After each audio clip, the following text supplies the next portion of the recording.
জিব্রাইলের মারফতে তার হাবিবের কাছে আল্লাহ আয়াত নাযিল করেছেন, পাঠিয়ে দিয়েছেন। কিন্তু আজকের এই যে মাস, রজবের মাস, সেই মাসের 26 তারিখের রাত্রিতে আমার আল্লাহ পাক তার বন্ধু হাবিব সাল্লাল্লাহু আলাইহি ওয়াসাল্লামকে দাওয়াত দিল, বন্ধু তুমি আমার দরবারে চলে আসো। পাঠিয়ে দিতেছি আমার দুইজন সম্মানিত ফেরেশতা জিব্রাইল আর মিকাইল। আসতে গিয়ে দুনিয়ার কোনো বাহন নিয়ে তুমি আসা সম্ভব নয়, কারণ এটা হলো উর্দু জগতের সফর। আমি পাঠিয়ে দিতেছি তোমার জন্য সিদরাতুল মুনতাহা পর্যন্ত তুমি আসবে বুরাকের উপরে সর হয়ে। আর ওখানে আসার পর যে মাখলুক, সেখানে ওই বুরাকটাও আসতে পারবে না। সেখানে জিব্রাইলের আসার অনুমতি নাই, মিকাইলের আসার অনুমতি নাই। সেখানে আমি একটা বাহন পাঠিয়ে দিব, যে বাহনের নাম হলো রাফরাফ। ওই রাফরাফের উপরে সওয়ার হয়ে তুমি আমার সামনে এসে হাজির হও। দুনিয়ার সমস্ত নবীরা আমি আল্লাহ দেখে নাই, না দেখে দুনিয়ার মানুষের কাছে গিয়ে বলেছে লা ইলাহা ইল্লাল্লাহ। তুমি আসো, এসে সচক্ষে তোমার রব আল্লাহকে দেখে যাও। আর দেখে গিয়ে দুনিয়ার মানুষের কাছে তুমি বলো কুল হুয়াল্লাহু আহাদ, আল্লাহ একজন। সচক্ষে দেখে গিয়ে বলো। অন্যান্য নবীরা এসে বেহেশত দেখেন নাই, দুজখ দেখেন নাই, না দেখে তারা দুনিয়ার মানুষের কাছে বলেছেন আল্লাহ নাফরমানির কাজ করলে, গুনাহের কাজ করলে দুজখে যাইতে হবে, ভালো কাজ করলে বেহেশতে যেতে হবে। কিন্তু কোনো নবী সেটা দেখেন নাই। ও আমার হাবিব, তুমি এসে সচক্ষে দেখে যাও দুজখের ভয়াবহতার আযাব আর জান্নাতে কি নিয়ামত তোমার উম্মতের জন্য, আল্লাহ বিশ্বাসীদের জন্য আমি রেখেছি। তুমি সচক্ষে এসে দেখে যাও। আমার নবী জাহান্নামের সামনে গিয়ে যখন দাঁড়ান, দুজখের সামনে দাঁড়িয়ে দুজখের এই ভয়াবহতার আযাব যখন দেখেন, দুই চোখে দিয়ে পানি পড়া শুরু হয়ে যায়। আর বলেন আল্লাহ, আমার কোন উম্মত এই জাহান্নামের কঠিন আযাব সহ্য করতে পারবে না। আল্লাহ বলেন, ও আমার হাবিব, তোমার প্রকৃত উম্মত যারা হবে তারা একটাও এই জাহান্নামে ঢুকবে, তাদের জন্য তৈরি করে রেখেছি আমার জান্নাত।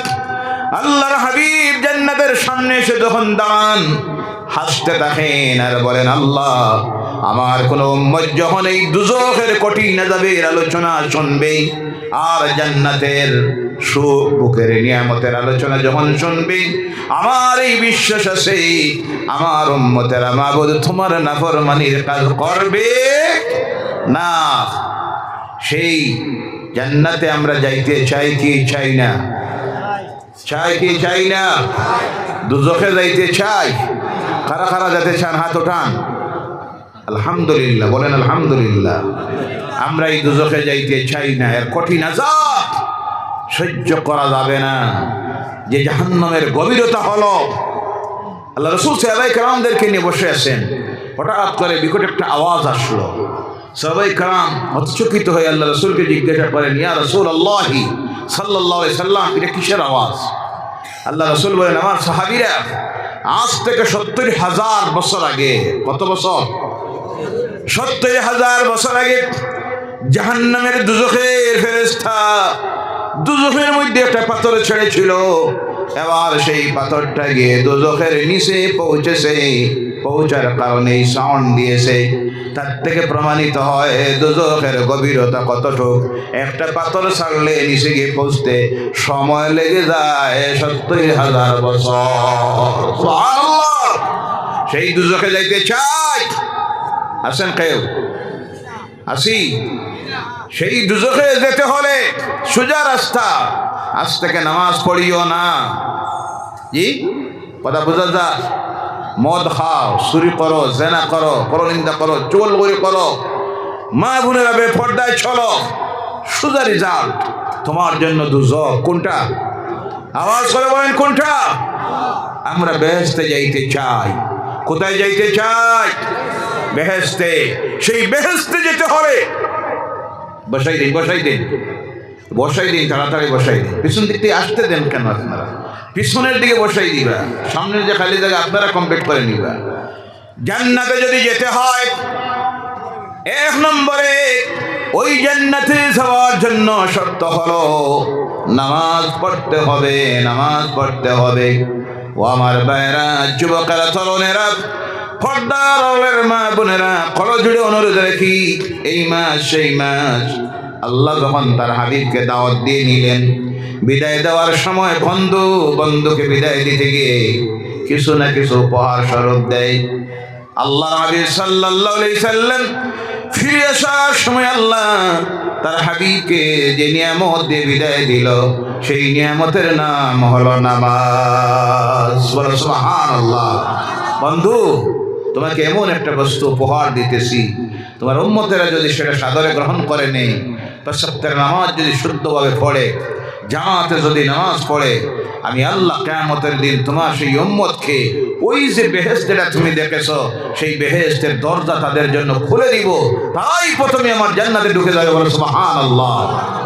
ও বন্ধু, তুমি যে দেখেছো দুজক, যে দুজকের কঠিন আযাব দেখে তোমার চোখের পানি ঝরেছে, এই দুজক তোমার সেই উম্মতদের জন্য যারা এক নম্বরে যারা আল্লাহ স্বীকার করেছে, কাফির হয়েছে, মুশরিক হয়েছে, মুনাফিক হয়েছে, নাস্তিক হয়েছে তারা, আর তোমার উম্মতের মধ্যে যারা কালেমা পড়েছিল, ঈমান এনেছিল, আল্লাহ বিশ্বাস করেছিল, রাসূল বিশ্বাস করেছিল, কিন্তু তারপর পাঁচ ওয়াক্তের নামাজ পড়ে নাই, তাদের জন্য ওই দুজকটা। আবার ভাইরা, এই দুজকে যেতে হলে সোজা রাস্তা আছে, নামাজ পড়বেন না, ছেড়ে দিন, অপেক্ষা করতেছে আপনার জন্য কঠিন জাহান্নাম। পাঁচ ওয়াক্তের নামাজটা পড়ুন, নামাজ পড়ুন, নামাজ পড়ুন। স্ত্রীকে নামাজি বানান, ছেলে মেয়েদেরকে নামাজি বানান, প্রত্যেকটা মসজিদে পাঁচ ওয়াক্তের নামাজের জামাতকে কায়েম করুন। দেখবেন ইনশাআল্লাহ, বলেন ইনশাআল্লাহ, পরিবারে আসবে শান্তি, সমাজে আসবে শান্তি, সমাজ থেকে আল্লাহর নাফরমানির কাজ দূরীভূত হয়ে যাবে, সোজা হয়ে যাও। সংক্ষিপ্তভাবে একটা উদাহরণ মাত্র দিই আমি, সোজা হয়ে যাও, ছেড়ে দেও, সোজা হয়ে যাও। একটা সাপ, অনেক সময় সেই উদাহরণ দিয়েছি, আজকে আবার বলছি। একটা সাপ ব্যাঙ ধরছে, এমনভাবে ধরছে, সাপে ব্যাঙ ধরলে ছাড়বো আর? জি, ছাড়ে না, এমনভাবে ধরছে, পেছাইয়ে ধরছে। ব্যাঙ বারবার ডাকে আর কয়, সাপ ভাই ছাড়ি দেও, আমার একটু শাড়ি দেও, দয়া করে শাড়ি দেও। ব্যাঙ তো ছাড়তে রাজি নাই, সাপ ছাড়তে রাজি নাই, ব্যাঙ ডাকতে আসে, বারবার ডাকতে আসে। বাড়ির মালিকের বিরক্ত লাগতেছে শুনিয়ে ঘর থেকে বারোইছে একটা লাঠি লইয়া, বারোই গিয়ে চিন্তা করে যদি আর লেজে বাড়ি মারি তাহলে ব্যাঙ ছাড়ি আমার ধরতে পারে, কথা ঠিক না? এমন জায়গায় ডান্ডাটা দেওয়ার দরকার যাতে আর না বাসে। তো দিছে এমন ডান্ডা তার গর্দনায়, কোন জায়গায়? যেমনি দিছে গর্দনায়, সাপের কাম শেষ, ব্যাঙ ছাড়ছে, ব্যাঙ ছাড়ছে, কথা বোঝা যায়? ব্যাঙ 3 হাত ফাল দিয়ে গেছে, যাওয়ার পরে গিয়া কয়, ভাই সাপ ভাই ছাড়লায়, ছাড়লায়, জান যাওয়াইয়া ছাড়লায়। জি, ছাড়লায় নানি, ছাড়লায়, সময় হারাইয়া ছাড়লায়, সোজা হইলায় নানি, হইলায়, মরিয়া সোজা হইলায়। এর কারণে অনুরোধ রাখি, সময় বড় কঠিন, সামনে বড় বড় মুসিবত রচনা করতেছে ইসলাম বিরোধীরা, কোরআন বিরোধী শক্তি, আল্লাহ দ্বীনের বিরোধীরা বিশ্ব জুড়ে। এদের বিরুদ্ধে যখন ষড়যন্ত্র রচনা করতেছে, সেই সময় সোজা হয়ে যাও, ছেড়ে দেও, মদ ছেড়ে দেও, সুদ ছেড়ে দেও, ঘুষ ছেড়ে দেও, আল্লাহর নাফরমানির সমস্ত কাজ ছেড়ে দেও, দিয়া সোজা হয়ে যাও। না হয় যেভাবে মার দিতেছে ফিলিস্তিন, দেখতেছেন আজকে 29,000-এর মতো নিরপরাধ মুসলমানদেরকে বোমা মেরে মেরে, কষি কষি দুধের বাচ্চা, জান্নাতের ফুল দুনিয়া থেকে বিদায় করে দিল, দিতেছে এখনো। প্রতিদিন জালিমেরা ঐক্যবদ্ধ হয়ে এদের বিরুদ্ধে বোমা হামলা চালাইতেছে। একটা দেশ এক কথায় নিশ্চিহ্ন করে দিয়েছে ফিলিস্তিন নামের রাষ্ট্রকে, কিন্তু অসহায় ছেয়ে আসি আমরা, দেখতে আসি, কিছু করার ক্ষমতা হচ্ছে না, কারণ আমাদের ইমানি শক্তি নেই, তাকওয়া নেই, সেই ইমানি বল নেই সাহাবায়ে কেরামদের যেটা ছিল, আর সেই দায়িত্ব আদায় করার যাদের কর্তব্য ছিল ইসলামিক রাষ্ট্রের রাষ্ট্রনেতারা, এগুলি তো মুসলমান নামের একটা কলঙ্ক, সবগুলি তো আল্লাহর নাফরমান। ইহুদি নাসারাদের 5-6টা গোলামগুলি ক্ষমতায়, চিন্তা করে যদি কথা কয় আমার ক্ষমতা যাইব, না হয় অমুক দাদা থমক নারাজ হয়ে যায় যদি আর কোনো অসুবিধা আছে, যার কারণে কথা বলতে পারতেছে না। প্রমাণিত হচ্ছে সময় বড় কঠিন, সর্বত্র মায়ের আর মায়ের চলতেছে। এই সময়ে যদি এখনো সময় আছে ছেড়ে দাও, আল্লাহর নাফরমানি, সুজা হয়ে যাও, মরার আগে সিরাতে মুস্তাকিমের উপরে কায়েম হয়ে যাও, আল্লাহর কুদরতের কদমে লুটিয়ে পড়ো, খালেস দিলে তওবা করো, আল্লাহর দরবারে দুই চোখের পানি ছেড়ে দিয়ে হাত তোলো। ইনশাআল্লাহ আল্লাহর জাতের কসম, এই আল্লাহ আবার সেই পৃথিবীর অবস্থার পরিবর্তন করতে পারেনি না। এই জালেমদেরকে ফেরাউনের মতো ধরার ক্ষমতা আমার আল্লাহর আছে না নাই? আল্লাহর সেই ক্ষমতা আছে। আল্লাহ ছেড়ে দিয়েছে আমাদেরকে কিছু হেদায়েত করার জন্য, কিছু পিটানির জন্য, পিটাইয়া হেদায়েতের রাস্তায় আনার জন্য, কিন্তু আমরা আসতেছি না। কড় জুড়ে অনুরোধ রাখি, বিশেষ করে যুবকেরা, তরুণেরা, পর্দার আড়ালের যুবতীরা, মায়েরা, বোনেরা, মুরব্বীরা, আল্লাহর ওয়াস্তে প্রত্যেকে নিজ দায়িত্ব আদায় করুন। আল্লাহর নাফরমানির কাজকে এই সমাজ থেকে আমরা বিতাড়িত করে দিতে চাই। আমাদের সমাজ এমন একটা সমাজ প্রতিষ্ঠিত হোক যেখানে প্রতিটি মুসলমান হবে পাঁচ ওয়াক্তের নামাজি, যে সমাজে থাকবে না মদ, সুদ, জেনা, পরনিন্দা, চুগলখড়ি, বেপরদায়ী। এমন একটা সমাজ যদি প্রতিষ্ঠিত করতে পারি, এই জাতির উপরে আসবে আল্লাহর রহমত, আর আল্লাহর গায়েব থেকে আসবে সাহায্য। আর আল্লাহর সাহায্য যখন আসে যাবে, ইজা জাআ নাসরুল্লাহ ওয়াল ফাত, আল্লাহর সাহায্য যখন এসে যাবে, বিজয় আর বিজয় আসবে। সাময়িক কষ্ট হচ্ছে, ফাইন্না মাআল উসরি ইউসরা, ইন্না মাআল উসরি ইউসরা, প্রত্যেক কষ্টের পরে সুখ আছে। কথা ওই যে কষ্ট যেটা ভোগ করতেছি, হেদায়েতের রাস্তায় যদি চলে আসি, ইনশাআল্লাহ এই কষ্টের পর আছে আমাদের জন্য সুখ। যেই সুখ হলো দুনিয়ার শান্তি, কবরের শান্তি, আর পরকালীন জীবনে আল্লাহর জান্নাত। আল্লাহ এই সংক্ষিপ্ত আলোচনার উপরে আমল করার তৌফিক দেন। সকলে বলেন আল্লাহুম্মা আমিন। ওয়া মা আলাইনা ইল্লাল বালাগ ওয়া আখিরু দাওয়ানা আলহামদুলিল্লাহি রাব্বিল আলামিন। আল্লাহুম্মা আমিন। ربنا ظلمنا أنفسنا وإن لم تغفر لنا وترحمنا لنكونن من الخاسرين. ربنا آتنا في الدنيا حسنة وفي الآخرة حسنة وقنا عذاب النار وادخلنا الجنة مع الأبرار برحمتك يا عزيز يا غفار يا رب العالمين. أي الله আজকের এই চেষ্টি বজহুর হাবির চৌমাদা জামে মসজিদ কমিটির উদ্যোগে আয়োজিত এই মাহফিল, আল্লাহ এই মাহফিল আয়োজন করতে গিয়ে তোমার বান্দা বান্দিরা যত সাহায্য দিল, সহযোগিতা দিল, অনেক কষ্ট করেছে আল্লাহ। আবহাওয়া খাওয়ার কারণে অনেক কষ্ট করতে আবারও হলো। আল্লাহ সমস্ত কিছু তুমি কবুল করে নাও।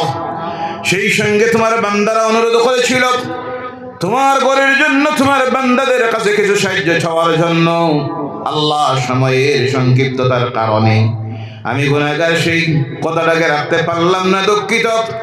পরবর্তীতে যে অতিথিরা সামনে আসবেন, তোমার বান্দারা যে দিব হাজার হাজার করে আমি আশা রাখি তোমার বান্দারা যা দিবেন আল্লাহ তা তুমি কবুল করে নাও।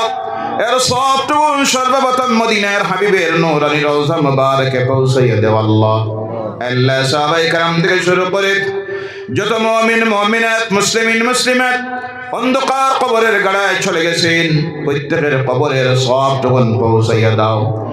হাজিরিনে মাহফিল আমরা যারা, আল্লাহ আমাদের জীবনের গুনাহগুলি মাফ করে দাও। আয় আল্লাহ আমাদের যাদের মা বাপ, দাদা দাদি, নানা নানি, শ্বশুর শাশুড়ি, আত্মীয় স্বজন, বন্ধু বান্ধব, ভাই বোনেরা, প্রতিবেশীরা, মহল্লাবাসীরা, এই এলাকাবাসী যারা কবরের গাড়ায় চলে গেছেন, আল্লাহ মুবারক রজবের মাসের আজকের এই মাহফিলটার ওসিলায় তাদের জীবনের গুনাহগুলি তুমি মাফ করে দাও। তাদের অন্ধকার কবরগুলিকে জান্নাতুল ফেরদাউসের টুকরা বানাইয়া দাও। খাস করে আল্লাহ তোমার দরবারে ওই শত শত হাজার তোমার বান্দাদেরকে নিয়ে হাত তুলে আরজ করতেছি, আল্লাহ আমাদের প্রত্যেকের দিলের নেক আশাগুলি তুমি পূর্ণ করে দাও। বিশ্বজুড়ে ইসলামের বিরুদ্ধে, কোরআনের বিরুদ্ধে, মসজিদ মাদ্রাসার বিরুদ্ধে, মুসলমানদের বিরুদ্ধে যারা ষড়যন্ত্র রচনা করতেছে, আল্লাহ এই ষড়যন্ত্রকারীদের সকল প্রকারের ষড়যন্ত্রকে তুমি ধূলিসাৎ করে দাও। তাদের সকল প্রকারের ষড়যন্ত্র থেকে আমাদেরকে তুমি হেফাজত করে নাও। আয় আল্লাহ, এই জমিনে আমরা চিরস্থায়ী নয়, চলে যাব কোন সময় জানি না।